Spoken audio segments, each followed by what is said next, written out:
महाराष्ट्रातील कोट्यावधी शेतकऱ्यांसाठी मोठी आनंदाची बातमी समोर आलेली आहे। ती म्हणजेच नमो शेतकरी महासन्मान निधी योजनेचा 8वा हप्ता हा जारी झालेला आहे आणि आता सगळ्यांची 9व्या हप्त्याकडे लक्ष लागलेले आहे। ताज्या अपडेटनुसार राज्य सरकार दरवर्षीप्रमाणे यंदाही ठराविक अंतराने पुढील हप्ता जारी करू शकते। मात्र त्यासाठी शेतकऱ्यांनी काही महत्त्वाच्या अटी पूर्ण करणे खूपच गरजेचे आहे, अन्यथा तुम्हाला या हप्त्याचा लाभ मिळणार नाही। नमो शेतकरी महासन्मान निधी योजनेअंतर्गत पात्र शेतकऱ्यांना आर्थिक मदत दिली जात असते, म्हणजेच ठराविक कालावधीनंतर लाभाची रक्कम थेट लाभार्थ्यांच्या बँक खात्यामध्ये जमा केली जाते।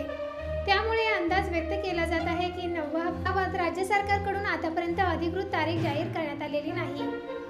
नमो शेतकरी महासन्मान निधी योजनेचा लाभ फक्त त्या शेतकऱ्यांना मिळतो जे शासनाने ठरवून दिलेल्या निकषांची पूर्तता करतात, ज्यांच्या नावावर शेतीयोग्य जमीन नोंद आहे, ज्यांचे आधार कार्ड आणि बँक खाते लिंक आहे, तसेच आवश्यक पडताळणी पूर्ण झाली आहे, अशा शेतकऱ्यांनाच पुढील हप्त्यासाठी पात्र मानले जाणार आहे। जर तुम्ही ही आवश्यक कामे जर पूर्ण केली नसतील तर तुम्हाला हा हप्ता मिळणार नाही।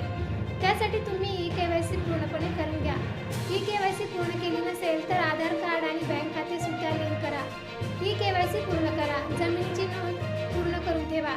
सरकार सातत्याने अपात्र आणि बनावट लाभार्थी वगळण्यासाठी पडताळणी करत असते, त्यामुळे सर्व कागदपत्रे योग्य आणि पूर्णपणे असणे अत्यंत गरजेचे आहे।